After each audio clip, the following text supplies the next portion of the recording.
Primary আপার প্রাইমারির পর মাদ্রাসাতেও শিক্ষক নিয়োগে দুর্নীতি।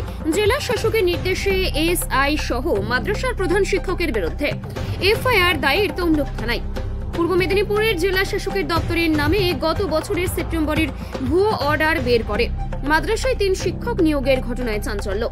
নরঘাটের একটি মাদ্রাসা শিক্ষা কেন্দ্রে 3 জন শিক্ষা সম্প্রসারক ও সম্প্রসারিকা 2018 সাল থেকে শিক্ষক শিক্ষিকা হিসেবে কাজ করে আসছেন।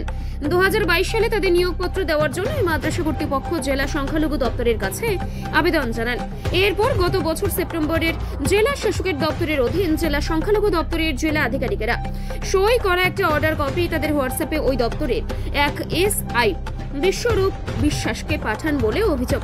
তারপর দীর্ঘদিন ধরে অরিজিনাল কপি চেয়েও পাননি তারা। সন্দেহ হতে ওই মাদ্রাসার প্রধান শিক্ষক সংখ্যালঘু দপ্তরের জেলা আধিকারিকের সাথে দেখা করতে এলে সেই সরকারি অফিসার বিপ্লব সরকারের চক্ষু চড়ক গাছ। তিনি দেখেন তার সই ওই দপ্তরের স্ট্যাম্প জাল করা হয়েছে। তিনি পুরো ঘটনা জেলা শাসককে জানান। পরে জেলা প্রশাসনের নির্দেশে ওই ঘটনায় তমলুক থানায় এফআইআর করেছেন জেলা সংখ্যালঘু বিষয়ক অফিসার বিপ্লব সরকার। শিক্ষকের ভুয়ো নিয়োগ, এই বিষয়ে ভুয়ো নিয়োগ ব্যাপারে তমলুক থানায় ডিএম অফিস থেকে এফআইআর করা হয়েছে। বিষয়টা কি? বিষয়টা হচ্ছে ওরা দীর্ঘদিন আমাদের মাদ্রাসায় কাজ করছে বিনা পারিশ্রমিকে। নাম কি ওনাদের? শেখ সাবির মল্লিক, রেবতী সেনাপতি আর পম্পা সামন্ত, 3 জন আমাদের স্কুলে 2018 সাল থেকে বিনা পারিশ্রমিকে ওরা কাজ করছে। এবার ওদের কাজের মূলে আমি ডিএমইতে দরখাস্ত করি 2022 সালে।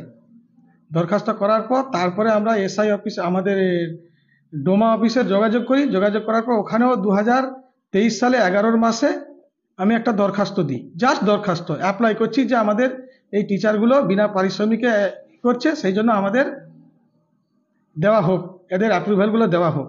স্যার আমরা তো বেতন খুব কম পাই, 10,000 12,000 এরকম বেতন পাই। এখনও পর্যন্ত আমাদের বেতন হয়নি। এই ডিসেম্বর মাস হয়ে গেল, এখন আমাদের বেতন হয়নি।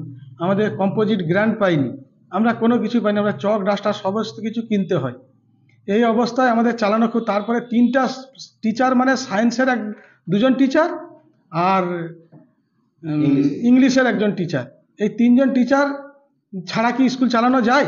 সে তারা বিনা পারিশ্রমিক, তারা গরিব লোক, তাদের দিকে লক্ষ্য করে আমি অ্যাপ্লাই করেছি।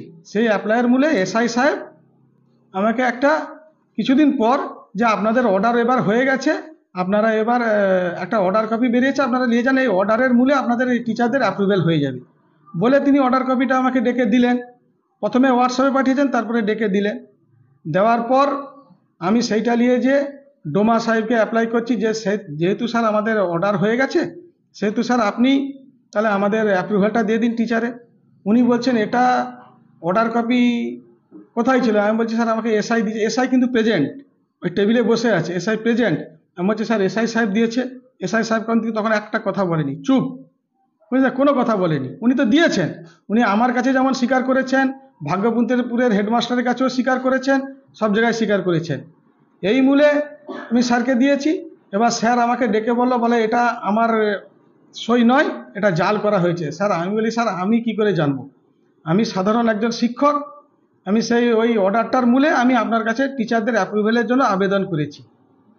এর বেশি স্যার আমার আর কিছু বলার নেই। স্যার উনি স্যার এইটাই দিয়েছেন, এবার যদি না হয় স্যার আমার আর কিছু করার নেই, আমি আর কি করতে পারি স্যার? যদি না, এ ব্যাপারে আপনারা কোথাও কমপ্লেন জানিয়েছেন কিছু? না, আমরা আর কোথাও কমপ্লেন যায় না। এই যে ভুয়ো জাল সই, এটা কার জাল? এটা এসআই সাহেব দিয়েছেন। এখন ডোমা বলছে ডোমার জাল সই, এটা বলছে ডোমা সই করেছে এটা। এবার জাল সই কি সই এসআই সাহেব তার জানবে, আমরা কি করে জানবো? আমাদেরকে যেটা দিয়েছে বিশ্বরূপ বিশ্বাস। আপনি এসআই কিছু বলেন? সকালে জানতে পেরেছি খবর মাধ্যমে। বলছি আপনারা এই যে বলছে যে আপনার ভুয়ো নিয়োগ নিয়ে চাকরি, এটা কি কথা? ভুয়ো নিয়োগ পাইনি এখন। আমরা আমাদের স্কুলে ফ্রি সার্ভিস করছি, সেই পরিপ্রেক্ষিতে আমরা অ্যাপ্লিকেশন দিয়েছি যাতে আমরা পাই, তার জন্য দিয়েছি। নিয়োগ এখনো পাইনি। অ্যাপ্লিকেশন করেছি? হ্যাঁ, অ্যাপ্লিকেশন করেছি। কিন্তু তাহলেও আপনাদের থানায় এটা হলো কেন হয়েছে? এবার অর্ডার কপির সাপেক্ষে অর্ডার কপি কি জাল, এটা বিষয়টা জাল আমি কি করে বুঝবো জাল? আমি তো সাধারণ ব্যক্তি, আমি যা বুঝবো করে জাল? আমি যদি বুঝতে পারতাম তাহলে আমি কি জমা দিতে যেতাম? অফিসে, যে অ্যাপ্লিকেশন দিয়ে অর্ডার কপি দিয়ে জমা দিতে যেতাম। বলছি এই যে আপনার যে নিয়োগ এই ব্যাপারে কোনো পয়সা কোথাও থেকে? না না না, ওগুলো কোনো সমস্যা না। আমরা 7 বছর ধরে ফ্রি সার্ভিস করছি, আমরা টাকা পাবো কোথায়? আমরা তো অর্থনৈতিক সংকট থেকেই তো উঠে এসেছি। তারপরে আমরা এই অ্যাপ্লিকেশনগুলো দিয়েছি যাতে হয়ে যাবে, কিন্তু ওই ওখানে যে অর্ডার কপি সহজ অ্যাপ্লিকেশন দিচ্ছে, সেই অর্ডার কপিটা যে দিয়েছিল সেটা কি ভুয়ো কি জাল আমরা বুঝবো কী করে? এই যে জাল জানার পরে আপনারা এসআইয়ের সঙ্গে যোগাযোগ করেছেন? যোগাযোগ করছি বলতে আমরা তো যোগাযোগ করতে পারছি না। আমরা হেড স্যার আছে, হেড স্যারকে বললাম, হেড স্যার যোগাযোগ করছে, ফোন সুইচ অফ বলছে, লাগছে না কিংবা ফোন ধরছে না, এরকম। আপনার নাম? সাবির মল্লিক।